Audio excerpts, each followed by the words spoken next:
Hi, nobody. I wanted to make a lesson in between lessons. I have a couple of ideas for future videos. I know I've been away for a while, but um, yeah, I have a couple of ideas. But now I was thinking about this. Um, yeah, something that I think about sometimes, and that you might agree with me. Some people already know this. Some people might be surprised by it. Some people might even think it's absolute blasphemy. But at least it will give you different.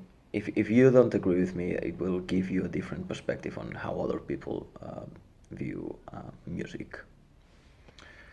Now, this comes from a quote by Stravinsky that I will not even attempt to say.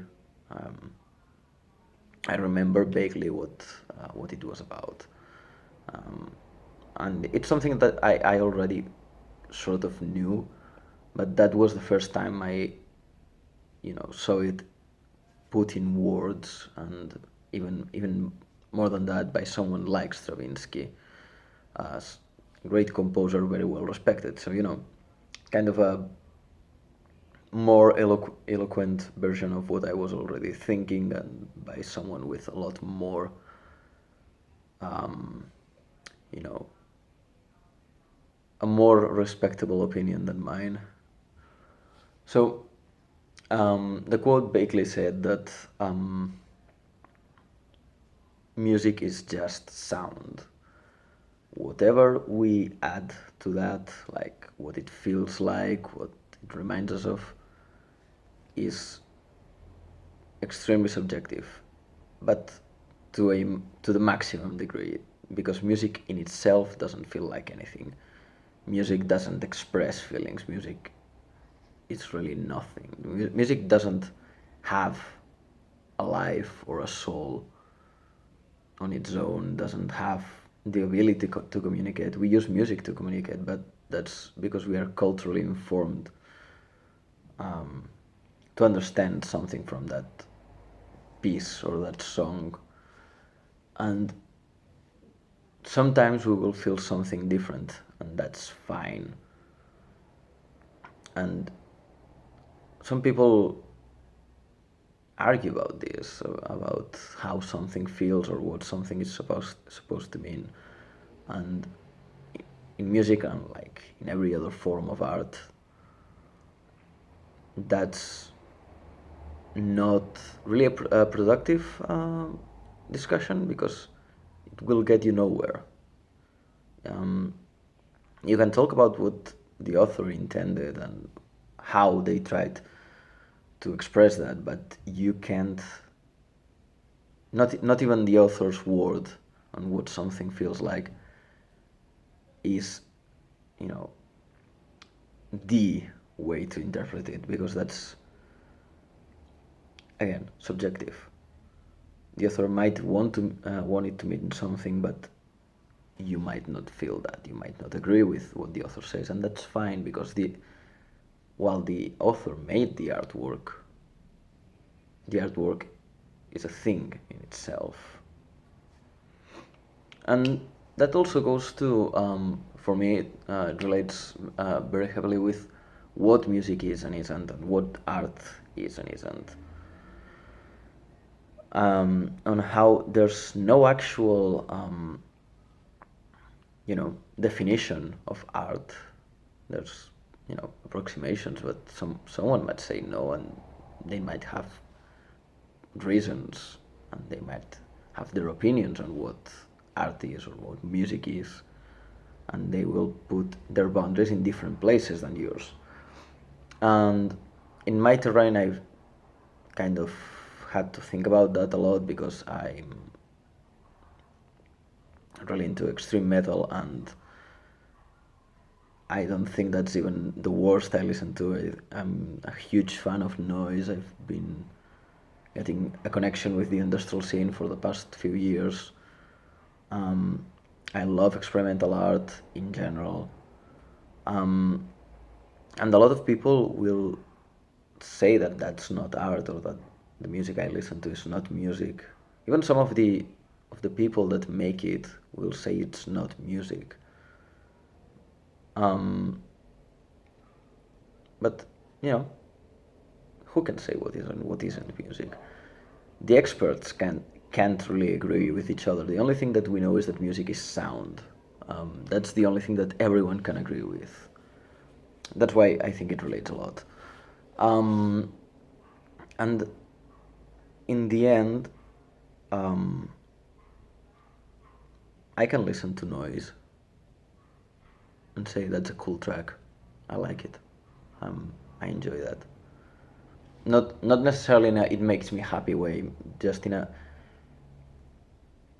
it makes something in my brain click. It doesn't even have to feel like anything. Just has to sound in a way that my brain, gets stimulated by in a non-negative way. I don't have to hate it. Um,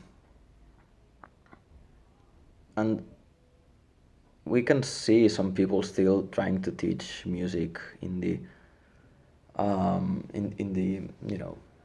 ancient way, if we will, of saying music has rhythm, harmony, and melody.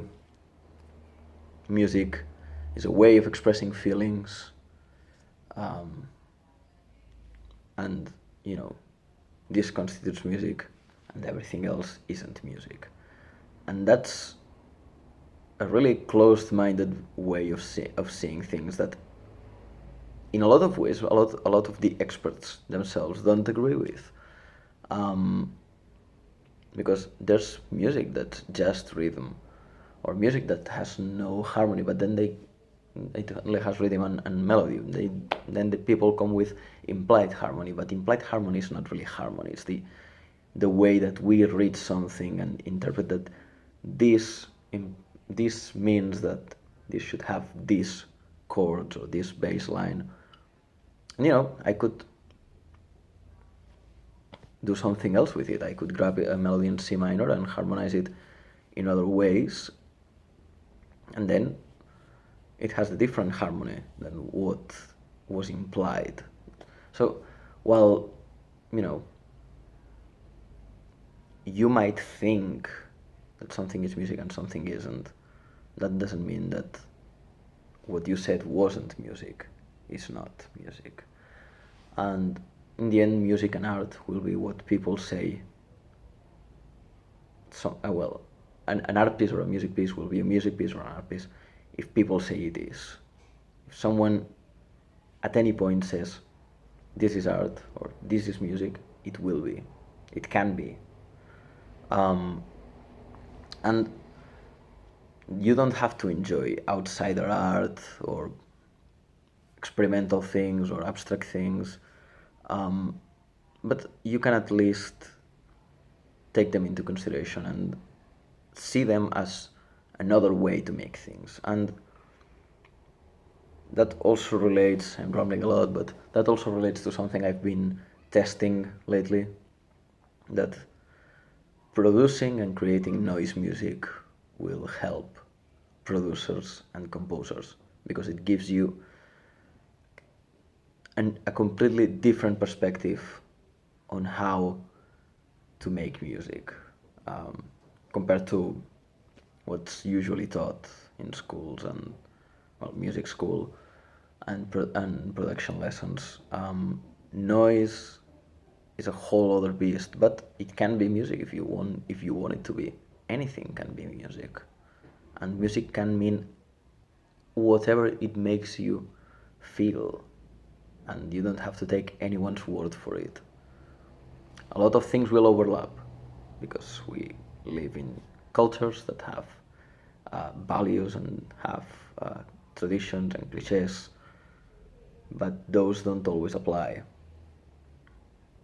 especially in music, because a lot of Western music is based around a set of scales that might not be used in other cultures, primarily because of microtonality. We call it microtonality, but to the people from another culture, it's not microtonality, because it's what's normal for them. We call it that way because we are in our culture looking at something else. So we cannot take what we think is valid and say that's the only thing that's valid. That's why you also see a lot of, I've seen a lot of arguments about if architecture is art, and it can be, if you want it to be. Um, so yeah, that was it. Made it kind of long for, to not say much, but yeah, bye.